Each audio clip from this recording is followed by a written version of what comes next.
Saul was anointed king, and it says that Samuel sent him up, and he would meet a company of prophets, and they would be playing musical instruments. And two of the ones they were playing was this one, which is known as the Kinor David, or David's harp, and the Nevo. The Kinor David is one of the oldest instruments in the whole world, and it's mentioned in the Bible, played by the grandson of Adam.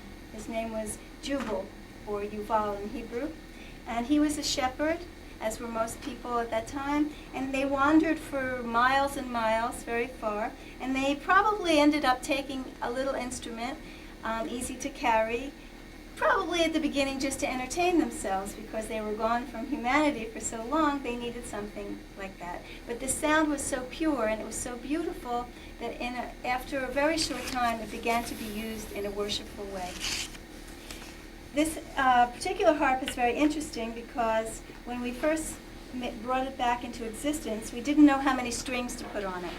Because in our research they mentioned 3 or 5 or 7 or 9 or 12, many different numbers, and we didn't know what to do. 3 and 5 didn't seem enough to really make any music on it, and 12 we'd have to make a bigger instrument. So we settled on 10 because one day we were going through the Psalms and we came upon a psalm that says, "Upon a harp of 10 strings I will praise thee, O Lord." And we thought, well, that's pretty scriptural. So we decided on 10, which is enough to play music, and it also goes with the 10 Commandments and a few other things. Anyway, about 3 months later, an old man came to the door, and it turned out he's a rabbi from one of the most religious neighborhoods in Jerusalem, and he said, "I've come to see your harp. May I come in?" So we came into the house, and the only thing he wanted to do was count the strings on his harp. And after he was finished, his whole face was changed.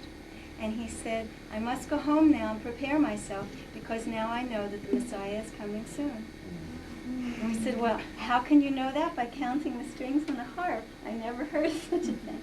And he began to teach us that through the Jewish writings, it's mentioned many times about this kind of a harp with 10 strings, because they always skipped 10. All along the road, they skipped 10 because they knew what it meant. But we didn't know what it meant.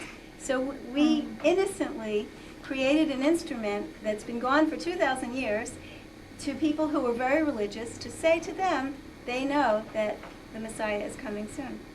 Now he said that the reason about the 10 is that all levels of life have a song, so to speak.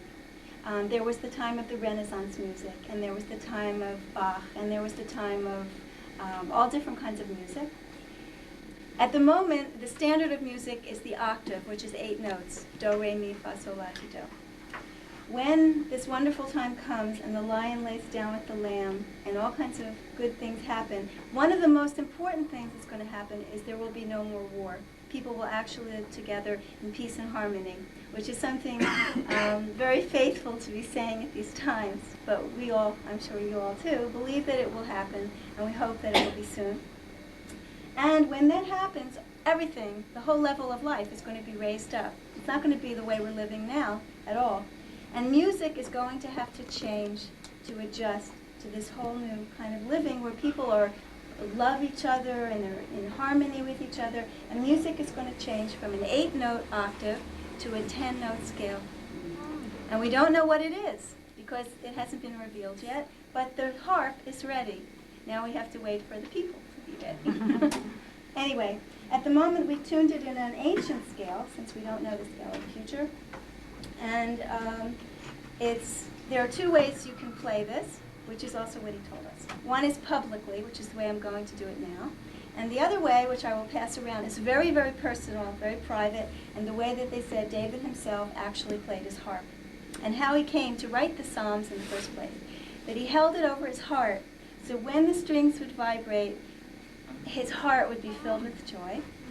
And then he would put his ear right on the wood like this, and then he would close his eyes and play whatever came to him. And after a while, by doing this, the Holy Spirit, which is called the Ruach HaKodesh, would move into the music, and that's how he came to write the Psalms. By having a completely personal experience nobody else could hear at all.